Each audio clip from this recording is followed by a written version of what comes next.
What's up, YouTube? It's your homeboy, whatever, man. Just out here on the road, man. I had just enough time to catch the Gary Russell versus Magsayo fight. Mark Magsayo.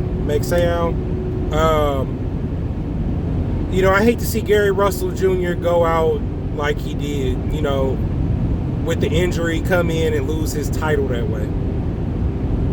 I'd much rather see him lose being 100%, especially given his long reign as a champion, his long layoff. He finally gets back in the ring. He said he had an injury coming into the fight, and he chose not to pull out of the fight.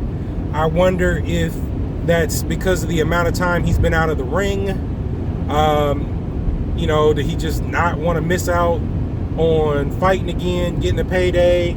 Or was he in because he already was not the most active champion, and then being off for 2 years almost? I wonder if he was in jeopardy of being stripped. If he told him, hey, I'm injured, and they said, well, if you don't fight or something like that, we're going to take your title from you. I just wonder if that had anything to do with him deciding to continue on with the fight. But he didn't throw any jabs or any right hands really after the second round. Got into the third round and the right hand was no longer existent at all. Despite that, Gary Russell Jr. was able to land left hands at will.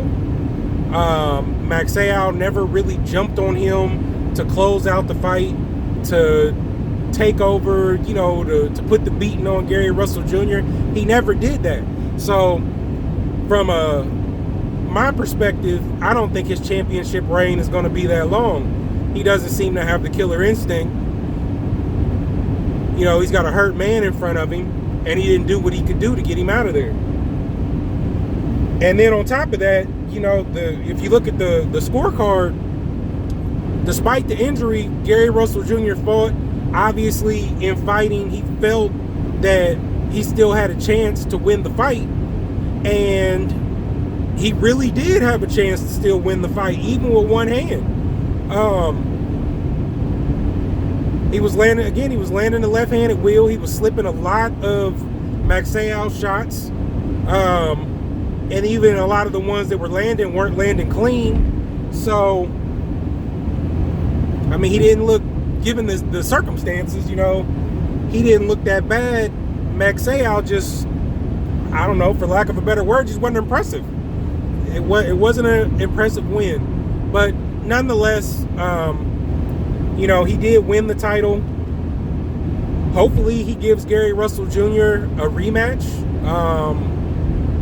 I don't know that he will. I don't know what sort of plans they'll have for him now that he's the champion.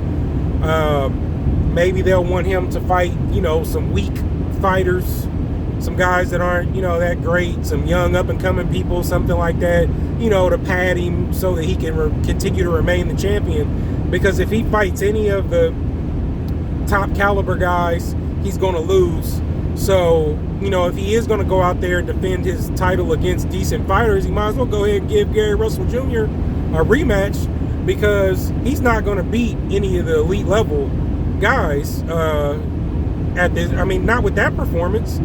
Maybe he fights different against somebody else, but with that performance, it was just good enough in the judge's eyes for him to win a decision over a hurt Gary Russell Jr.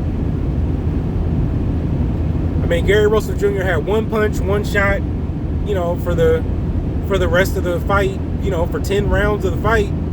He couldn't close out Gary Russell Jr., and he couldn't stop Gary Russell Jr. from landing the left hand. So, again, I hate to see Gary Russell Jr. lose that way. Again, I understand, a few different scenarios on why he would continue to fight, and go ahead and get in the ring tonight. But it is what it is. Magsayo won the fight. He's the new WBC champion. It is what it is for this time.